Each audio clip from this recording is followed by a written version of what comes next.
Il veut changer la manière commune de penser. Un grand nombre d'articles vont donc contenir des réflexions que le gouvernement ni l'Église ne peuvent évidemment adopter. L'encyclopédie et les philosophes reflètent les combats politiques, religieux, scientifiques de l'époque. Parmi les articles les plus notoires, on trouve ceux de droit naturel, intolérance de Diderot, collège éléments des sciences de d'Alembert, inoculation de Tronchin. Je vous donnerai simplement peut-être le début d'un des premiers articles de Diderot, qui d'ailleurs a été mis en cause immédiatement, qui est l'article « Autorité politique ». Aucun homme n'a reçu de la nature le droit de commander aux autres.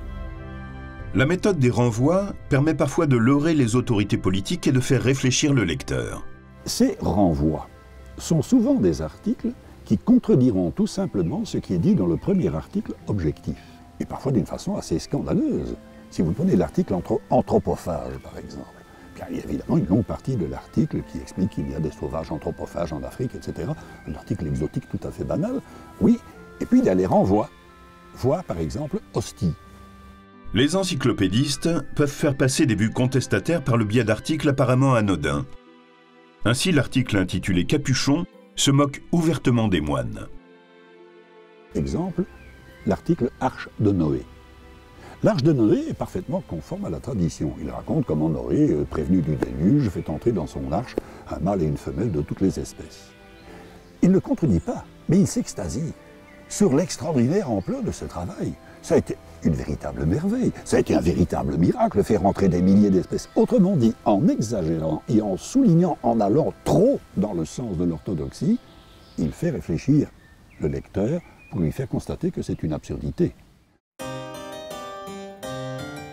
Ainsi, lorsque l'encyclopédie frappée d'une nouvelle interdiction s'arrête en 1759, l'ouvrage en est à la lettre G. Il reste donc toute une grande partie de l'ouvrage à publier. Les libraires, à ce moment-là, vont avoir effectivement une excellente tactique. Ils vont demander l'autorisation de publier uniquement les volumes de planches pour ne pas léser les souscripteurs. Ils auront cette autorisation et c'est grâce à cette autorisation que Diderot et d'autres, continuant le travail, ils pourront publier en 1766 et la totalité des volumes de planches petit à petit et aussi les derniers volumes qui seront donc préparés clandestinement. Heureux d'achever enfin cette entreprise de plus de 25 ans de travail, d'efforts soutenus, Diderot découvre avec un grand déplaisir qu'un des éditeurs, Le Breton, a censuré l'œuvre de sa vie, l'encyclopédie. C'est-à-dire qu'entre le moment où lui rendait les articles et le moment où ceux-ci étaient typographiés, donc imprimés, eh bien, Le Breton, ou son chef d'atelier, son prote, enfin, intervenait, mutilait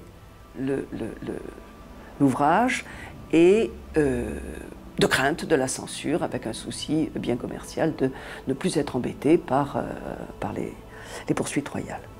Il ne pouvait pas s'en plaindre ouvertement. Comment dire ouvertement et dénoncer celui qui fait ce que précisément on n'a pas le droit? Il en a été extrêmement marri, extrêmement furieux. Ainsi, l'ouvrage comprendra lors de son achèvement en 1766, après 25 ans de travail, 28 volumes, comportant 17 tomes de discours et 11 de planches. On y compte plus de 70 000 articles. L'encyclopédie, qui fut diffusée à près de 25 000 exemplaires avant 1789, fut à l'époque le plus puissant support de la propagande philosophique des Lumières.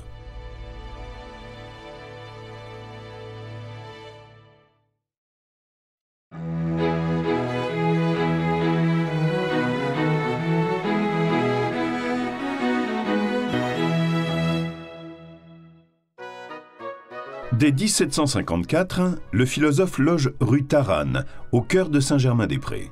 Il hanta le quartier latin dans sa prime jeunesse, la rue Saint-Jacques et ses imprimeurs pendant sa période encyclopédique, et la rive droite autour du Palais Royal dans sa phase de maturité. Au cours de l'année 1755, alors que Diderot est un directeur de l'encyclopédie très occupé, il rencontre Sophie Voland, qui deviendra l'amante d'une vie. Leur liaison s'étalera sur près de 25 années. En effet, à l'époque où il la rencontre, en été ou en automne 1755, elle a 39 ans et elle est célibataire, ce qui est exceptionnel, bien entendu, au XVIIIe siècle. Bon, c'est dans ce jardin du Palais Royal que Diderot rencontrait sa maîtresse Sophie Voland sur un banc appelé le banc d'Argenson. Pourquoi le Palais Royal? Eh bien parce que Sophie habitait non loin et donc c'était un lieu de rendez-vous commode. Une fois les amants réunis sur le banc, eh bien, ce sont les retrouvailles, les douceurs, on se raconte ses émotions, sa vie. Elle aussi, c'est une intellectuelle. Elle aime la lecture, elle lit les philosophes, on peut discuter avec elle. Ce sont deux êtres qui se sont retrouvés sur le plan philosophique autant que sur le plan charnel, que sur le plan amoureux. 187 lettres de cette correspondance amoureuse passionnée subsistent. Pourtant, seules celles de Diderot sont parvenues jusqu'à nous. Celles de Sophie n'ont, à regret, jamais été retrouvées. Cette correspondance s'explique par le fait que les deux amants étaient souvent séparés. Sophie passait 6 mois de l'année dans le château familial en province, à Ille-sur-Marne. Rien ne manquerait où vous êtes, je n'aurais rien à désirer où je suis, si j'y étais, si vous y étiez. Comptons les jours écoulés et tâchons d'oublier ceux qui sont encore à passer, vous loin de moi loin de vous. Quand vous lisez ces lettres, d'abord vous avez envie de les avoir reçues. C'est quand même assez rare, parce qu'il y a une estime intellectuelle et une passion qui est à la fois physique et je dirais presque morale, qui fait qu'on a envie d'être cette femme-là, d'être aimée comme ça. Partout où vous ne verrez rien, lisez que je vous aime. Quand même, des petits états de grâce. Et c'est vrai qu'un jour, j'écrirai les lettres de Sophie en réponse aux lettres de Diderot. Ça fait trop rêver, quoi.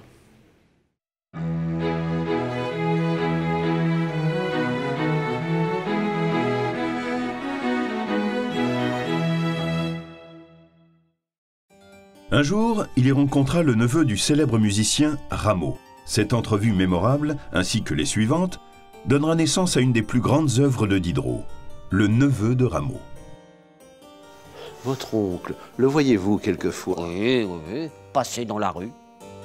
Un roman d'une centaine de pages, publié post-mortem, qui bénéficiera d'une étonnante destinée.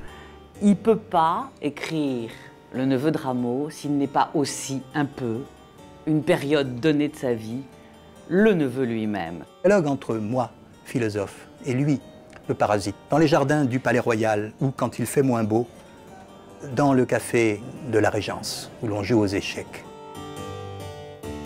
Qu'il fasse beau, qu'il fasse laid, c'est mon habitude d'aller sur les 5 heures du soir, me promener au Palais Royal.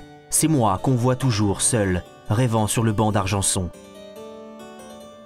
Rameau le neveu, Rameau le fou, le neveu du grand musicien. Et donc, entre moi et lui, il n'y a pas, à proprement parler, opposition, c'est beaucoup plus compliqué. Il n'y a pas non plus de lutte pour savoir qui l'emportera. Il y a une espèce de face-à-face qui se résout dans un moment extraordinaire, qui sont les pantomimes. Le neveu de Rameau, poète et musicien médiocre, possède pourtant un talent surprenant, celui de la pantomime. Ainsi, il est en mesure de jouer un morceau de musique sans violon ni clavecin. Le pli, c'est la posture contrainte, où nous tient le besoin. L'homme nécessiteux ne marche pas comme un autre. Il saute, il rampe, il se tortille, il prend des positions.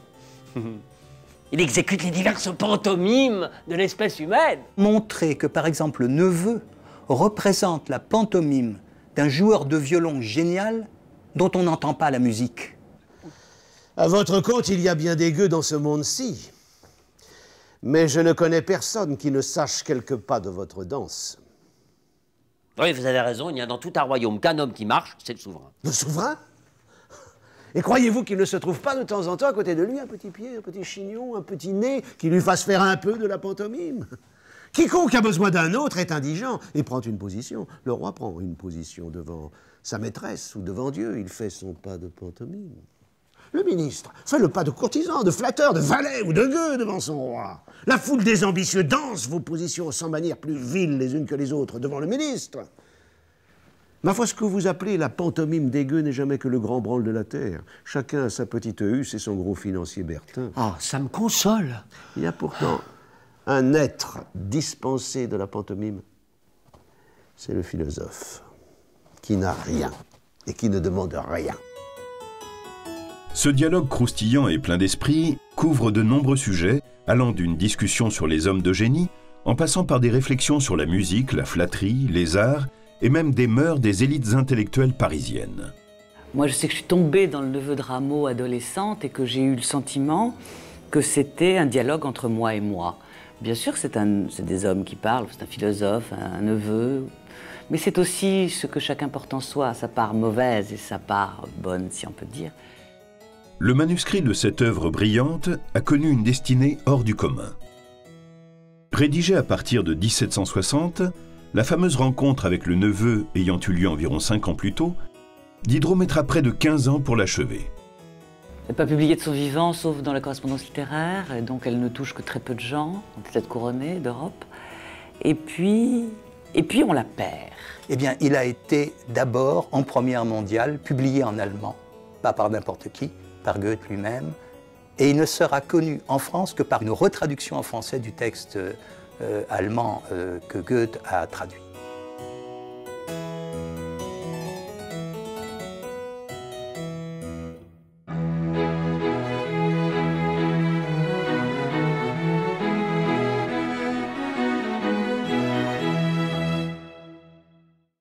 Son quartier général du Palais Royal lui offre, en plus d'y rencontrer souvent Sophie, l'opportunité de participer aux maintes rencontres d'intellectuels au sein de cafés ou de salons d'érudits de la rive droite. Pour plusieurs raisons. D'abord, donc, son ami d'Holbach habite non loin d'ici. C'est tous les jeudis que se réunissent les philosophes matérialistes autour de ce baron très riche, très athée, très influent dans sa discipline. En effet, ce salon philosophique, tenu par le baron d'Holbach et Helvétius, est l'un des plus audacieux de Paris. On y expose notamment des vues mettant en cause les religions établies, prônant particulièrement des idées athéistes et surtout matérialistes.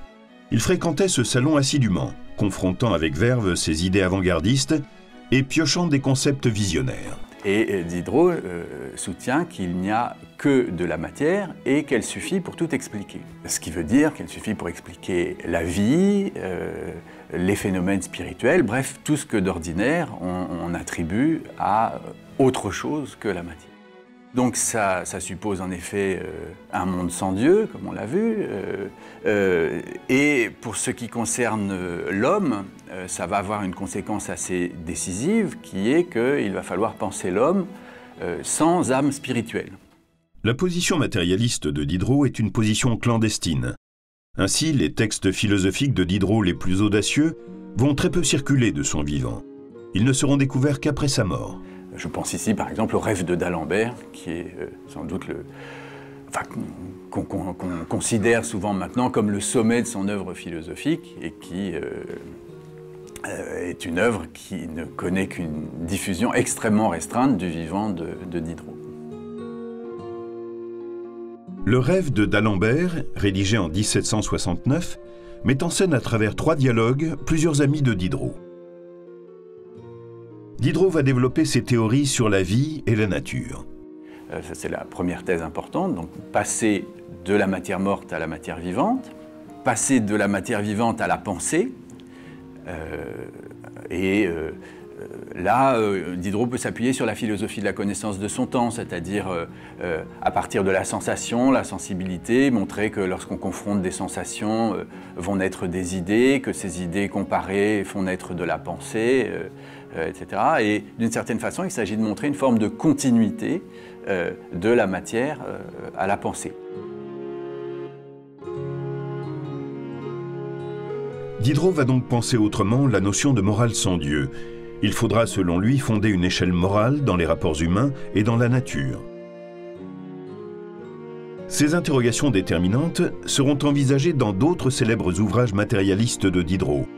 Le supplément au voyage de Bougainville, traitant notamment de la religion naturelle et du mythe du bon sauvage, et dans le dialogue « L'entretien d'un philosophe avec la maréchale ».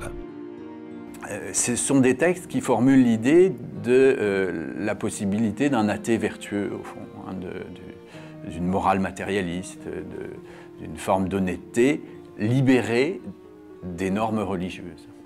Cette position philosophique face à la religion aura plusieurs conséquences dans sa propre vie. D'une part, la majorité de ses œuvres seront publiées post-mortem de peur de la censure et d'un nouvel emprisonnement. D'autre part, ses relations avec sa famille langroise, et particulièrement avec son frère ecclésiastique, obtus, s'avéreront conflictuelles toute leur vie durant. On verra qu'il ne revient pratiquement plus à Langres. C'est le drame de sa vie. Il n'enterrera pas son père, il ne verra pas sa mère mourir non plus. Et ce fils prodigue en ressentira toujours une grande frustration, une véritable culpabilité. Ainsi, Diderot retournera 2 fois à Langres, en 1759 et en 1770, pour le décès de son père, puis pour le mariage de sa fille Angélique. Ces périples langrois lui inspireront des textes importants, comme le voyage à Langres et l'entretien d'un père avec ses enfants.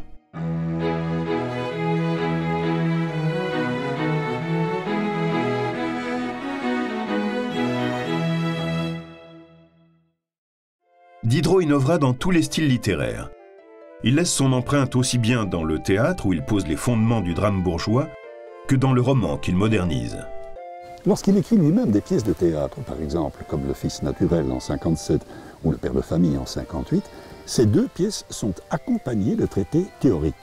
D'une part, les entretiens sur le Fils naturel, après la pièce de ce nom, et d'autre part, le discours sur la poésie dramatique, après Le Père de famille.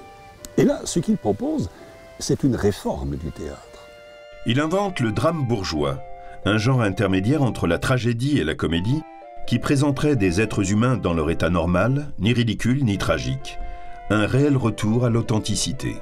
On peut peindre le magistrat, le médecin, le père de famille, le fils naturel. L'enjeu est, pour Diderot, d'insuffler de la vertu au spectateur, toucher chacun dans sa propre sensibilité, ressentir physiquement les mérites du bien versus le mal. Diderot souhaitera également faire évoluer les sentiments des comédiens en révolutionnant le jeu de l'acteur. Diderot caractérise ainsi le comédien. Un pantin merveilleux dont le poète tire la ficelle et auquel il indique à chaque ligne la véritable forme qu'il doit prendre. Diderot, de ce point de vue-là, a inventé très largement le théâtre moderne, d'autant plus qu'à la fin de sa vie, il écrit le paradoxe sur le comédien, qui est une réflexion sur l'art du comédien. Selon Diderot, le grand comédien est un comédien froid, c'est-à-dire qui porte en lui-même un comédien exalté, mais qui le contrôle continuellement. Donc je trouve que ce que dit Diderot est remarquablement vrai. Et je trouve que c'est complètement d'actualité. Et je trouve que c'est très fin. C'est cette espèce de, comment dire, c'est ce contraste entre le cœur chaud, le laisser-aller, l'abandon, la spontanéité, le travail physique, la pantomime, justement, la pantomime, et cette tête froide qui fera une belle interprétation. Parce que sinon, on va tomber. Sinon, on peut se fouler la cheville, sinon on peut s'abîmer. Donc c'est une façon de prendre soin d'une interprétation. Et c'est pour ça que je trouve que la pensée de Diderot est absolument magnifique. Ses analyses philosophiques, ses interrogations, ses observations sur la liberté, la morale, la vertu, sur les comportements humains, le guident également vers le genre romanesque. Diderot est un très grand conteur. Aujourd'hui encore, on peut lire les contes de Diderot avec ravissement. Ce sont des contes absolument magnifiques. Une œuvre bouleversera toutes les conventions établies sur la construction d'un roman. Il s'agit de Jacques le Fataliste et son maître. Un ouvrage de 300 pages, rédigé en 1771 et publié de façon posthume en 1798. Jacques le Fataliste est un étrange roman. Un roman qui bouleverse, volontairement d'ailleurs, toutes les conventions romanesques.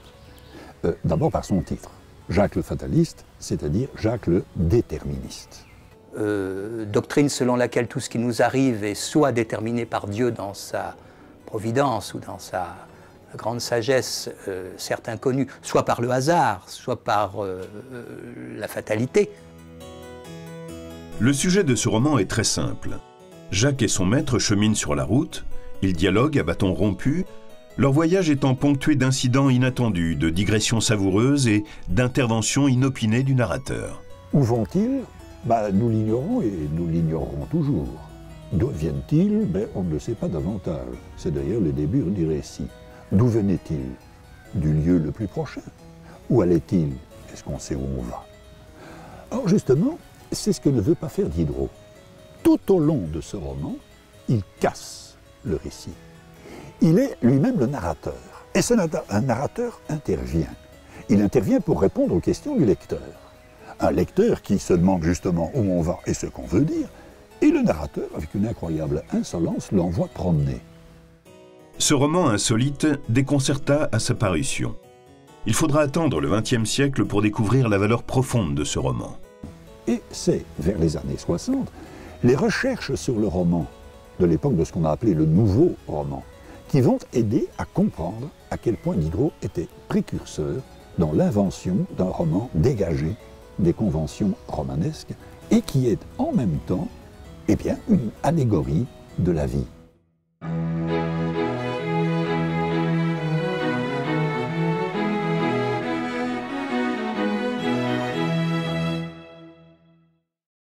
Parmi les diverses passions et activités du philosophe, se trouve au premier plan la peinture. L'Allemand Frédéric Melchior Grimm, ami sincère de Diderot depuis 1750, lui confie pour le compte de la correspondance littéraire qu'il dirige, le compte-rendu des salons de l'époque. Les salons, ce sont les noms, les titres que Diderot donne aux textes qu'il consacre aux salons, et ces salons, ce sont des expositions qui rassemblent au XVIIe siècle et au XVIIIe les peintres les plus importants de l'époque. Ces peintres du XVIIIe siècle décident tous les 2 ans d'exposer dans le Salon Carré du Louvre leurs œuvres inédites. De 1759 à 1781, Diderot va donc effectuer 9 comptes rendus des salons.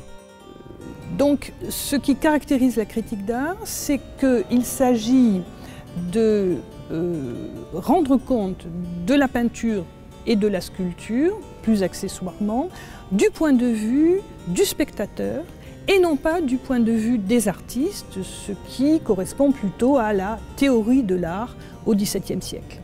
Il détaille minutieusement les tableaux, les explique, n'hésite pas d'ailleurs à expliquer ce que le peintre aurait dû faire et que Diderot lui-même aurait fait à sa place s'il avait été peintre.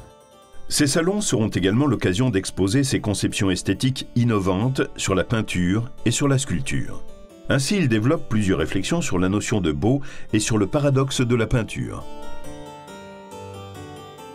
Mais Diderot comprend ce qu'est la peinture, ce qu'est la magie de la peinture, c'est le terme qu'il utilise, notamment en regardant un tableau qui est l'arrêt. Comment se fait-il qu'une peinture qui montre un objet dégoûtant, c'est son expression, puisse à ce point-là plaire? Et pourquoi cette peinture plaît? C'est parce qu'elle produit sur le spectateur, nous dit Diderot, l'effet qu'aurait produit l'objet même. C'est le paradoxe. L'originalité de Diderot, sa nouveauté, son génie, c'est d'avoir transformé la critique d'art en un réel genre littéraire. C'est ce que l'on a l'habitude d'appeler la promenade Vernet. Ce texte se situe dans le salon de 67 et il commence à raconter: j'ai vu des sites merveilleux, premier site, une campagne magnifique, deuxième site, une rivière, troisième site au bord de la mer, etc. etc. Et puis au 7e site, il dit non, finalement, ce que je suis en train de vous raconter, ce ne sont pas de véritables sites, ce sont les tableaux de Vernet. Donc à nouveau, surprise, supercherie, mais bien sûr, à la fin, il nous révèle ce que lui a inspiré Vernet, pour lequel il a une admiration tout à fait immense. Ainsi, Diderot fera des salons, des œuvres philosophiques où l'on parle de tout, des choses particulières aux choses les plus générales, des discussions les plus politiques aux discussions les plus anecdotiques, les plus amusantes ou émouvantes. Ce qu'apprend Diderot aux auteurs, aux écrivains, c'est que la critique d'art peut être un laboratoire de l'écriture.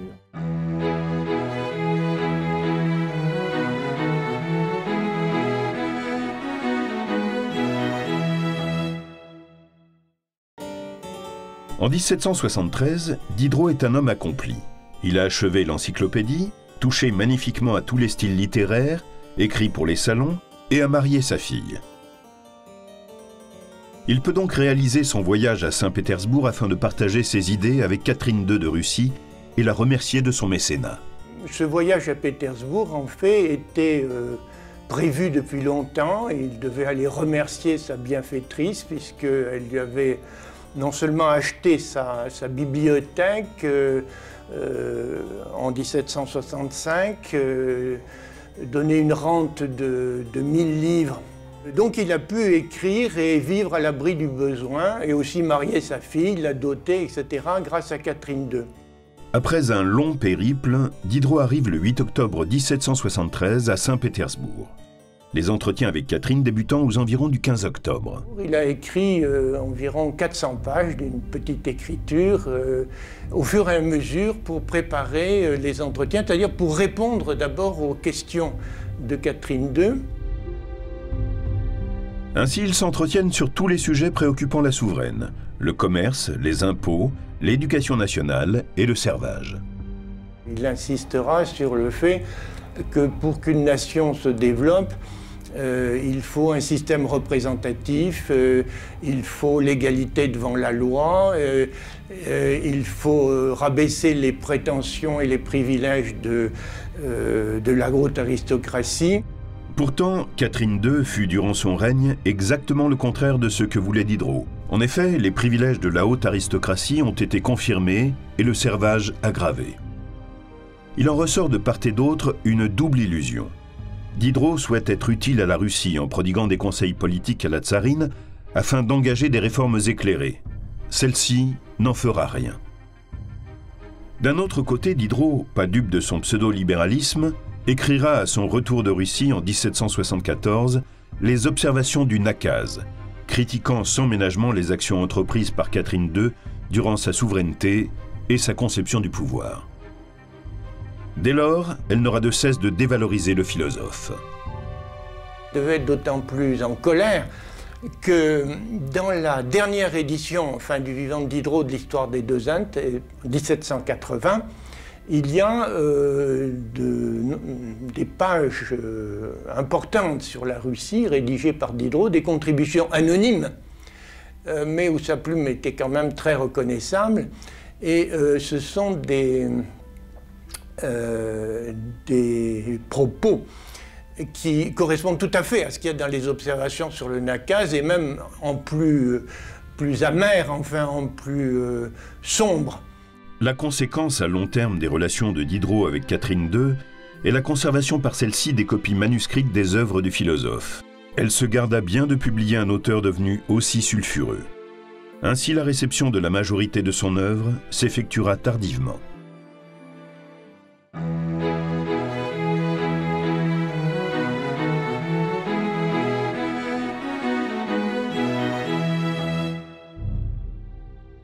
Après son retour de Russie, Diderot est très fatigué. Sa santé se dégrade. Pourtant, travailleur infatigable, il continue à écrire, relire, corriger.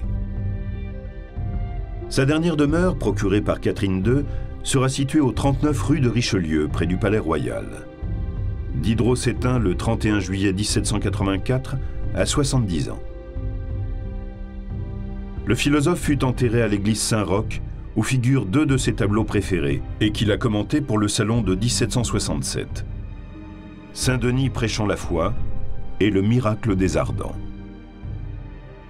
À la Révolution, l'église Saint-Roch fut pillée et les corps jetés à la fosse commune, empêchant à jamais une entrée au Panthéon.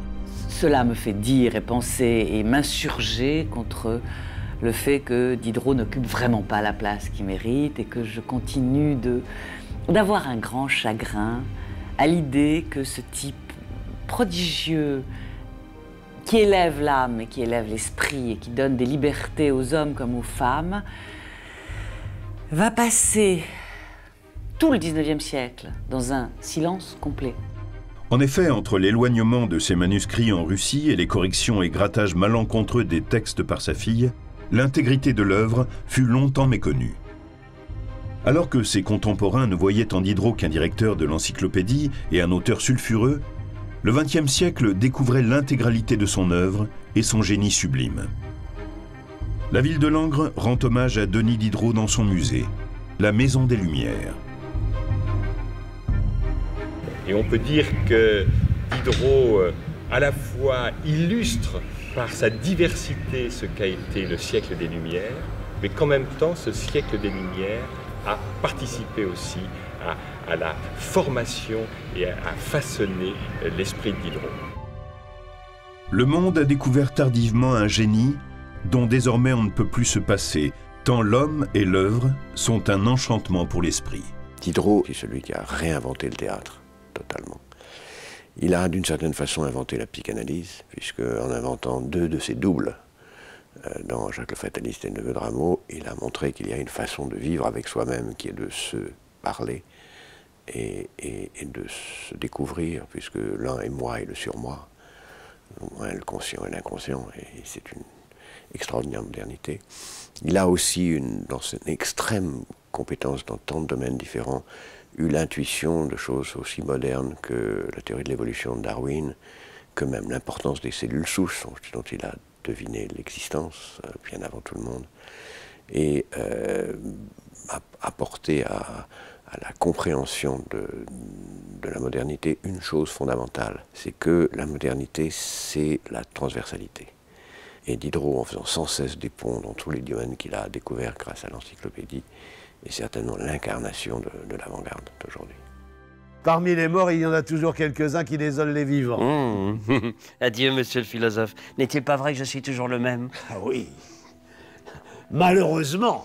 Que j'ai ce malheur-là encore une quarantaine d'années, et rira bien qui rira le dernier.